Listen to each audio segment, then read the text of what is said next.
excited because they've seen Javon now getting first team work with 2 interceptions last 4 days, seeing some plays on the ball.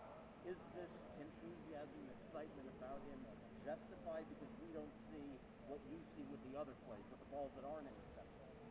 I mean, the kid's been doing a good job. I mean, obviously he's got in some ball production during practice, but a lot of the things that we're focusing on is really a lot of the details that he needs to be able to try to execute in the responsibility that he's going to have. And so, a lot of that stuff isn't going to show up as highlight plays or on the stat sheet, but just making sure that he can get the proper communication out, being efficient, and like we've mentioned before, a guy who's young in this position who's going to be a communicator for our defense, he needs to be loud and deliberate and show confidence when he's out there communicating with the defense in situations. And is he yet? Obviously, he's not going to be McCain right off the bat with the wealth of knowledge Bobby had.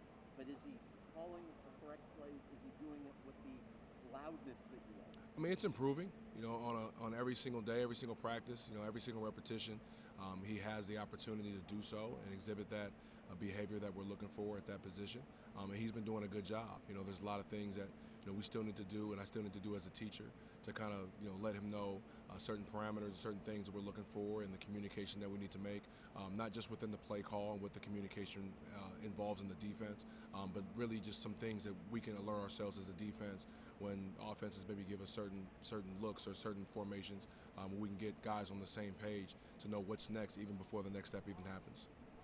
Gee, I know you're going to coach the guys that you have, but from what you said, how much of a relief was it that the X situation was settled? I mean, at the end of the day, that's the business of football, and so right now, obviously that stuff is resolved. We're glad that it is. But at the end of the day, we were just focused on just improving the guys that we're in. And I think X, to his credit, he was involved, he was engaged, he was doing all the things possible to know the information and listen to the coaching points, even though he was going through the situation that he was, I guess, going through. But we're glad to get over that hump. Obviously, since the start of training camp, X hasn't been on the field a lot. It's just training camp. I mean, it's not the season. But how does his presence positively impact not just the one guy he's covering for the defense, but the whole defense? X is a hell of a teammate. He's a great leader. He's a guy that obviously has shown a lot of success, in his career, and guys kind of gravitate to some of the experiences and ask him questions, and he does a great job just being a great teammate, giving information, helping guys however he can see fit. Jason McCourty has done some safety, some corner in training camp. How big is it to have a guy like that who can play wherever at any given time you need him? I mean, Jason adds so much value just with his experience, his leadership, his versatility, whether you play him at safety or corner. He's a guy that he's done a great job for us so far, and he's a great addition to what we're trying to build in the secondary, just with his ability to kind of just be moved around and be productive really anywhere you put him. Yeah, I'll be going to Chicago. I look forward to that. I understand we'll get to watch practice from the field level, which will be fun for us. What do you want to see Noah Incarnagini focus on in Chicago?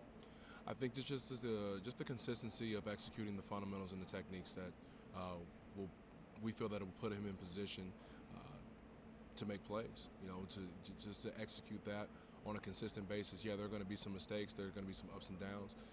And as a corner, as a defensive back, there's going to be times where you get beat, and how you respond to that is important. But just preaching the development of the techniques and the fundamentals that we're trying to execute on a down-by-down basis, that's what we're looking for. And really not just out of Noah, but really everybody.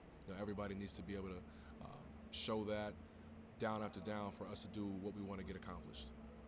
Not having played corner, what is it that enables a player to repeat a technique that he's coached over and over and over without slipping on it?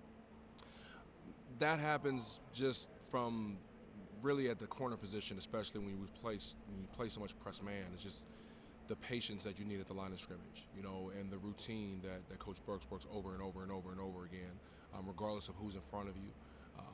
Staying to your technique and your plan. And again, things happen. It's not going to always be perfect. And there's going to be times where there's a misstep here or a mishand placement here. And then there's going to be times where you're going to have to recover and just stay patient within the play and not panic. and then at the end of the day, hopefully you get yourself in position to make the play on a consistent basis. But even when things don't go right from a technical standpoint or just from a result standpoint, it's just having the composure to just block that play away, regardless of the result, success or failure, learn from it, and compete on the next down. Jay, what's the biggest factor that makes you confident that Noah eventually is going to reach the potential that you guys see now?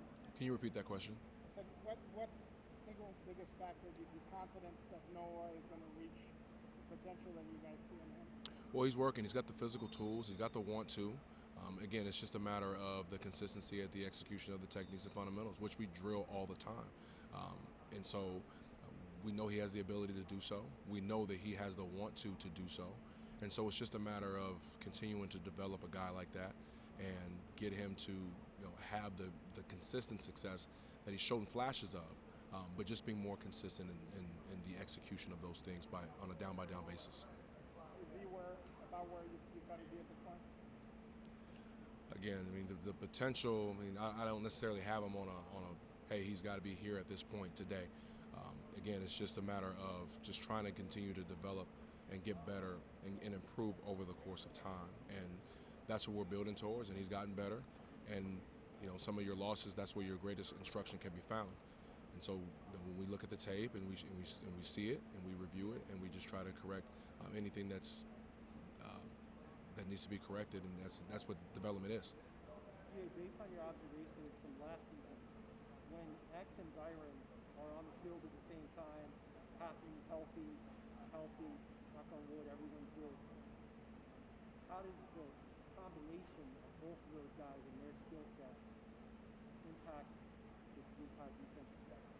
I think anytime you feel good about your matchups with your corners on, whether it be the number one receiver, number two receiver, or just anybody out there on the perimeter, I mean, as a defense, you can do a lot. You can do a couple of different things schematically when you feel good about those guys, and those guys play well together.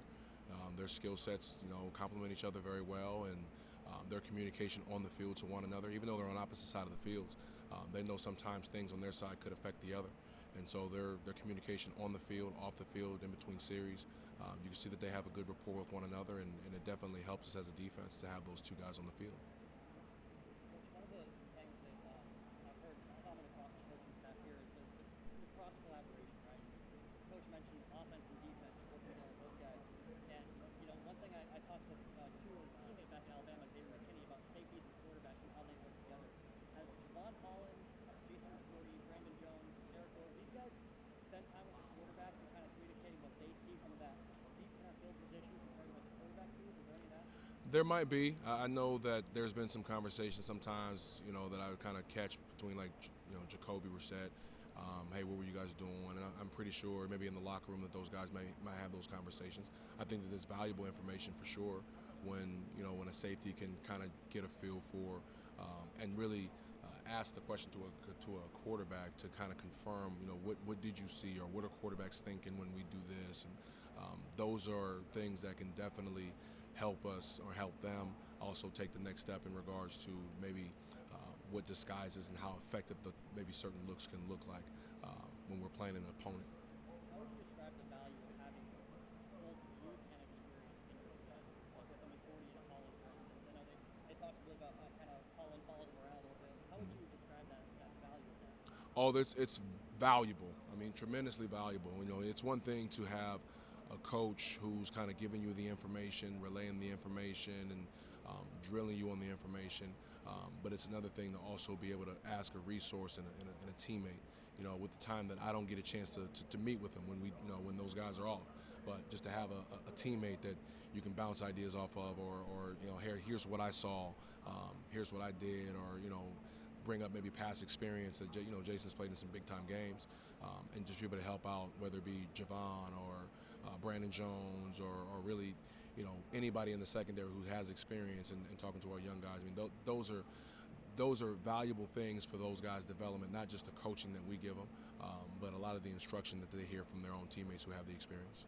How would you say Brandon Jones is coming along here in his second year now? I know he got dinged up a little bit. I mean, you see him playing a lot faster, a guy who already has a quick trigger, but I tell the guys you can slow the game down through understanding and you can kind of see that he feels a little bit more comfortable with just his role and his understanding of the defense and the communication, and especially with maybe pre-snap movements and things like that from offenses. He knows kind of the next step before it even happens as far as the communication or the alignments. And so you just see him just become a little bit more experienced. Obviously, we still have games to play within his second year, but you can see that he's reacting a little bit faster than he was when he was a rookie. Does him going through the rookie process last year and now Javon being here in kind of a similar boat, does that help accelerate Javon's acclimation? I think so. I mean, I think, obviously Javon, in comparison to Brandon, he had the experience that Brandon didn't. He had the OTAs. He's going to have preseason. That's going to help his development tremendously as he gets ready for week one, whereas Brandon and those rookie classes last year got thrown into the fire.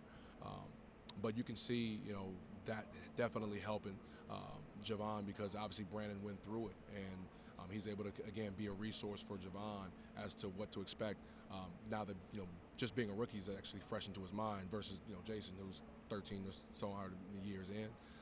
But those guys got a good rapport with one another, and I'm happy to see where they are right now. And obviously, we got a lot of work to do.